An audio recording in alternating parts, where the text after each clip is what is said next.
wisdom. It's a pretty harsh idea. But there's something really useful about it, because one of the things you see with people all the time is that maybe they're trying to stumble forward towards their ideal, as poorly defined as it might be, but then they're afraid, right? They're afraid about what they might encounter, and that stops them, because fear does stop people. It freezes you like a prey animal, and so people move ahead, but then they get afraid, and then they stop moving ahead.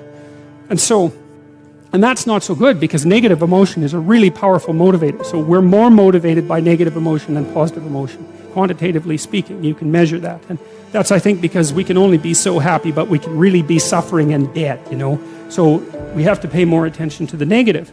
And that's bad, because the negative can stop you. And then in my clinical practice, I often talk to people who are trying to make a difficult life decision, and they're weighing out the costs and the benefits of making the life decision, And one of the things I always talk to them about is, wait a second, that's an incomplete analysis. You have to weigh out the benefits and the costs of doing this. And you have to weigh out the costs and benefits of not doing it. And that's not the same as the zero that you assume that you're starting with, right? Because to not make a decision, it also has a cost. And sometimes the cost of not making a decision is far worse than the cost of making a decision, even if the decision is risky. And so one of the things you can derive from that, and this is very useful, I think, is that this is also, I think, why it's so useful to contemplate your mortality, so to speak, is you're screwed no matter what you do. And that actually frees you, is that you have path A that has catastrophes, and you have path B that has catastrophes, and you don't get to have the no catastrophe path, but you get to pick which one. And that's really something, because if you know that there's terrible risk associated with everything that you do and don't do, then you can afford to take some risks, because you're not, and this is all within the ark metaphor. I'm still making the case that despite the fact that your life is essentially catastrophic, you can make a covenant with the highest ideal, and that will take you through it the best way possible. I'm still making that case. So then you think, okay, well, I'm trying to make this decision. I'm going to go try to do something difficult, and isn't that terrifying? And then you think, yeah, but wait a minute. What's really terrifying is not doing it. And then you think about the cost of not doing it. So in the future authoring program, we have people do this little meditative exercise, which is, okay, just think about your insufficiencies by your own definition, right? The way that you don't do what you know you should do. About the things that you do that you shouldn't do, that you know you shouldn't do beyond a shadow of a doubt, right? There's some things like that. And that's bad habits and poor aim and all of the resentment and hatred and aggression and unresolved conflicts and all those things that are dementing you and warping you, and then think, okay, those things get the upper hand, man. They get the upper hand, and they take you the worst possible place you could go in the next 3 to 5 years. What exactly does that look like? And so you sketch all that out, and you think, hey, I don't want to go there. And so the next time that a temptation comes up, you think, well, it'd be a lot better for me if I didn't succumb to this temptation. It's like, that's kind of weak, eh? You'd look a little better if you didn't eat like a cheesecake a day or something like that. That's something, but it's not the same as, I'm going to have diabetes and I'm going to lose my damn leg in 5 years if I don't get my eating under control. That's motivating. And so then the temptation comes along and you think, oh, how about no? Seriously, how about no? Not just because a higher good would be obtained if I avoided it, but because a terrible catastrophe would be averted if I didn't. And so you want to get your fear behind you, right? You want to get it behind you where it's pushing you forward instead of in front of you where it's stopping you. And you get your fear behind you, pushing you forward by actually thinking through the consequences of not putting your life together. And the least of those is that you waste it and suffer, right? Because you're going to suffer anyways, man. So you waste it and suffer. That's a bad deal. Because maybe if you're going to suffer, you could at least do something noble and glorious and upright and powerful and honorable and admirable and helpful and difficult. That's just so much better. And maybe that's good enough so that you think, hey, little suffering, it's basically worth it. At least it's a way forward, At least it's a way forward. Beauty is one pathway towards God. And if you can't find another pathway, then why don't you use beauty? I'm sure most of you do that with music, because music is the one thing that modern people can't be cynical about. Thank God for that. And been fascinated by music because of that. It speaks meaning to people, right? I've mentioned to people that they should clean up their rooms.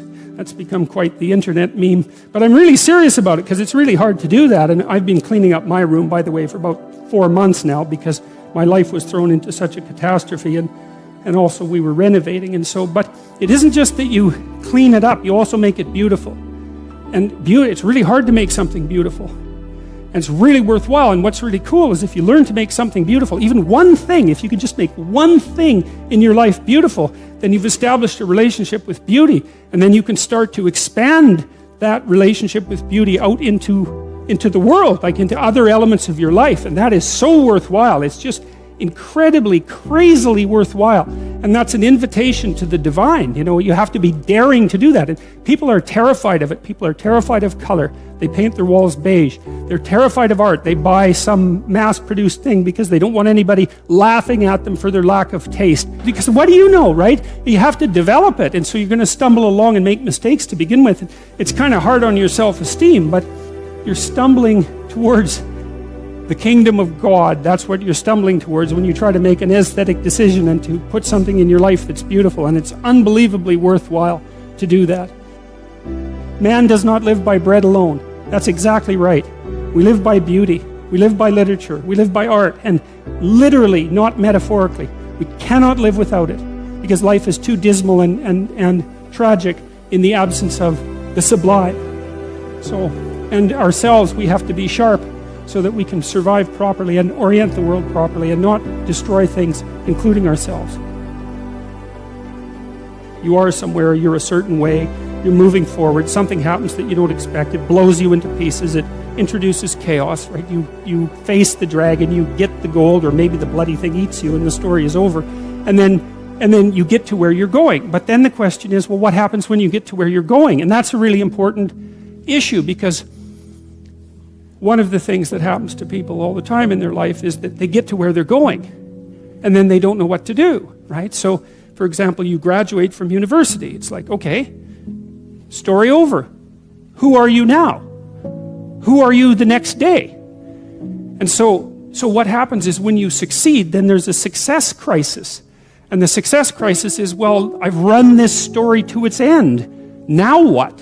What you should do when your story comes to an end, when you've achieved what it is that you want to achieve, when you've achieved what you need to achieve, then the next question is, okay, well, now I'm that person or I have that character. What do I need to do next? And some of that is always, well, what do I need to give up now? What do I need to let go of so I can move to the next plateau, right? Assuming that your life is a sequence of upward moving.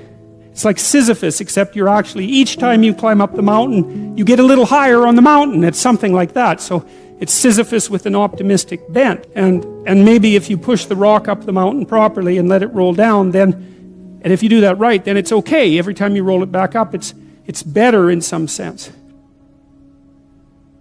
You know, one of the experiences I've had in my life, fairly commonly, in a variety of different ways, this is especially true when I was paying a lot of attention to my dreams, which I did for about 15 years, I guess, something like that.